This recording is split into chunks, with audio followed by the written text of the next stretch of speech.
Good morning, boys. Yesterday we completed reading the text, lesson 5. Today we shall work out the exercise, the activities. Activity 7, that is MCQ 7A. A letter came for father after a month. 4. Item number 4. B. Question number B. Father left home after quarreling with his brother.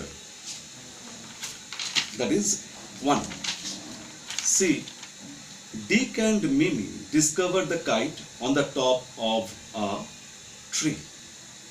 That is 2. Now, question number 8, that is filling in chart. Person who sent the letter. Question number A. Person who sent the letter. Aunt Esther. Aunt Esther. The information is enough. I told you earlier, in such charts, you have to furnish just the answer. No sentence, no clause. Only the answer, the phrase. Next, person who sent the letter, Aunt Esther. Next, B.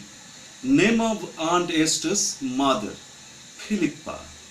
Because the name of the narrator was Philippa, and Aunt Esther, the author, told us that Aunt Esther could recognize the names as the names Claude and Philippa were the names of her parents. So, name of Aunt Esther's mother, Philippa.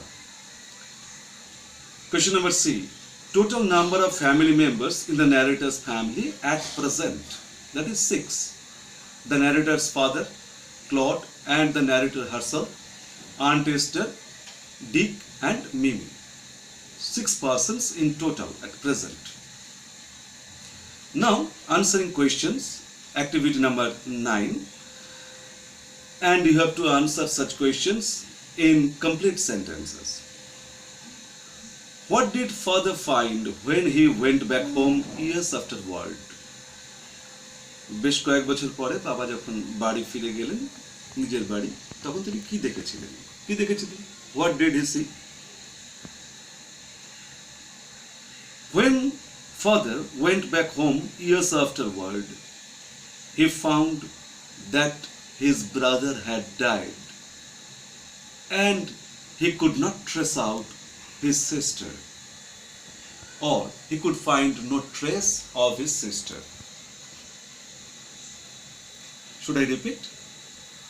When father went back home years afterward, he found that his brother had died and he could not trace out his sister. Question number B.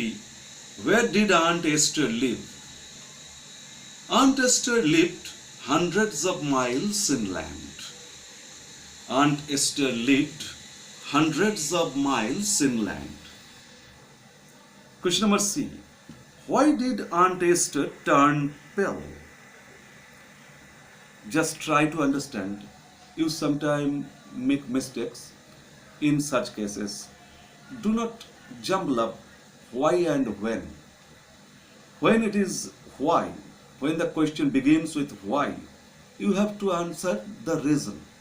And if it is when, then you have to answer the time. So here you have to furnish the reason of Aunt Esther's being pale. Why did Aunt Esther turn pale? Aunt Esther turned pale because she could find that the kite brought home by her children was patched with a letter which she had once written to her brother. I am repeating. Aunt Esther turned pale because she could find that the kite brought home by her children was patched with a letter which she had once written to her brother. Okay? Now, grammar question. We discussed previous day the question, how to frame questions and different types of questions. So today we have to work out the exercise, the activities. Activity 10. Shankho lives in Alipurduar. Information question using have. It should have been easier if you were asked to make questions with does or do. Okay, we shall work it out in two ways. Where has Shankho been? And you may also answer, where does Shankho live? If the question is using have, then the question should be, the question that you have to work out, you have to make, should be like this: where has Shankho been? And if the instruction is information question using do, then you have to answer Shankho, or where does Shankho live? Next question would be, they have gone to a picnic. Interrogative sentence using have. You have not been asked here to make a question. You have been asked to make an interrogative sentence using have. Then the sentence is, have they gone to a picnic? Have they gone to a picnic? And if you were asked to make a question, then the answer is, where have they gone to? Well, where have they gone? Question number C.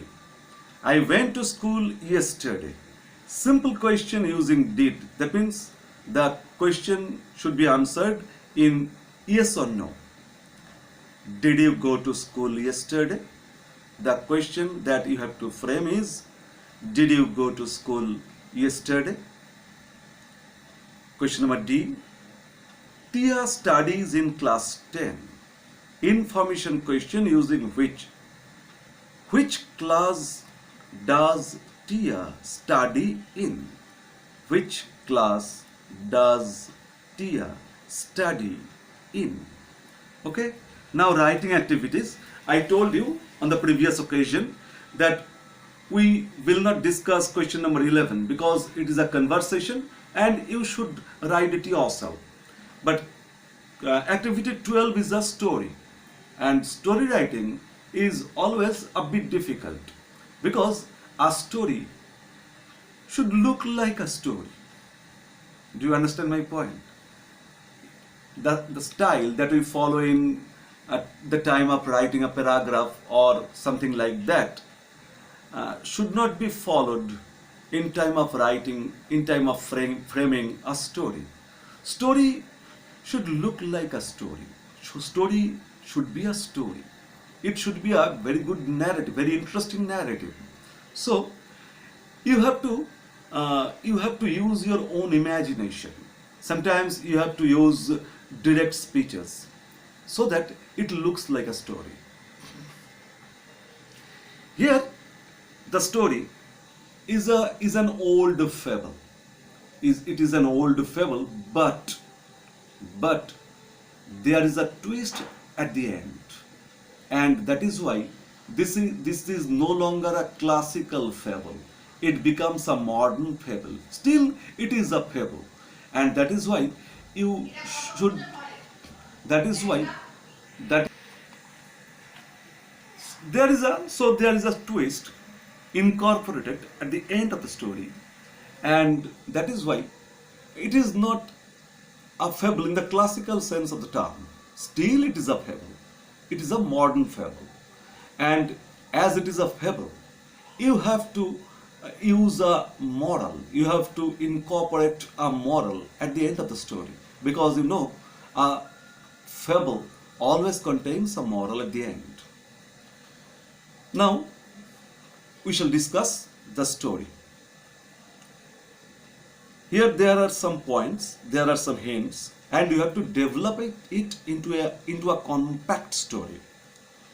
It was a scorching summer day. It was a very hot summer day. A crow was flying here and there as it was looking for some food. The crow must be hungry. That is why he must look for some food. A crow was flying here and there as it was looking for some food. It had got, it means here the crow. As it is a fable, you may use the pronoun he, but you can also use it. You know, in fable, characters are personified. You know, in fable, inanimate objects or the animals are used as human characters. So you can use he or she, but you can also use it. He had got a very scanty breakfast in the morning. Scanty, that means meager. That means very small amount, very small in quantity. It had got a very scanty breakfast in the morning, and the hunger made him feel almost faint. He got almost faint due to hunger. He was very hungry. Suddenly, he saw a butcher's shop, and the butcher, he noticed that a bit absent-minded, as he was gossiping with a companion sitting just beside her. The crow observed the butcher's shop for some moment, sitting on the branch of a nearby tree. And then he suddenly swooped down, SWOOPED. He suddenly swooped down and picked up a large piece of meat in a wink of an eye. In the wink of an eye. ছো মেরে নিচে নেমে চোখের পলকে একটা মাংসের টুকরো নিয়ে নিল। Very happy, the crow flew away and sat on a tree.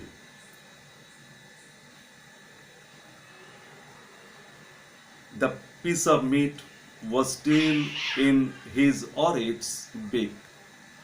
He was sitting on the tree. He was very happy at the prospect of taking a good meal that day. But a fox was passing under the tree. Fox, you know, is a very cunning animal. It is, it is defamed as a very cunning animal. A fox was passing under the tree. He saw the crow with the meat in its beak, and at once he planned to get the meat from the crow. But how? The crow was on the tree and he was under the tree. How could he get to the meat? So he thought of a plan. The fox thought of a plan. He asked the crow to sing. He said to the crow, "Oh, my dear crow, I have heard many times that you are a very good singer, but I never heard you singing. Would you please satisfy me by singing a very good song, very melodious song? Would you please?" The crow heard the words of the fox, but he did not get melted by the cunning words of the fox. He at once could understand the plan, the vicious plan of the fox, and laughed silently. What did he do? The crow kept the piece of meat under his feet, not like the classical fable. In the classical form of this fable, the crow opens up opened up his beak to sing a song, and the piece of meat fell down, and the fox took it. But here, the crow is clever enough. He did not open his mouth instantly. He kept the piece of meat under his feet and began singing. Caw, caw, caw, began singing. The fox got absolutely befooled and left the place. Now the story comes to an end, the fable comes to an end, and now you have to write a moral. What should be the moral? You may write the moral of your own, because this is not the classical form of the fable. So the moral also should be imagined by yourself. You can change it. You can change the classical form of moral. What should be the moral? The moral should be cunningness does not always win. Okay? Then the next day we shall read the lesson 6. We shall read lesson 6. We shall go through lesson 6. Get prepared. Tomorrow we shall discuss lesson 6. Okay? Bye for today.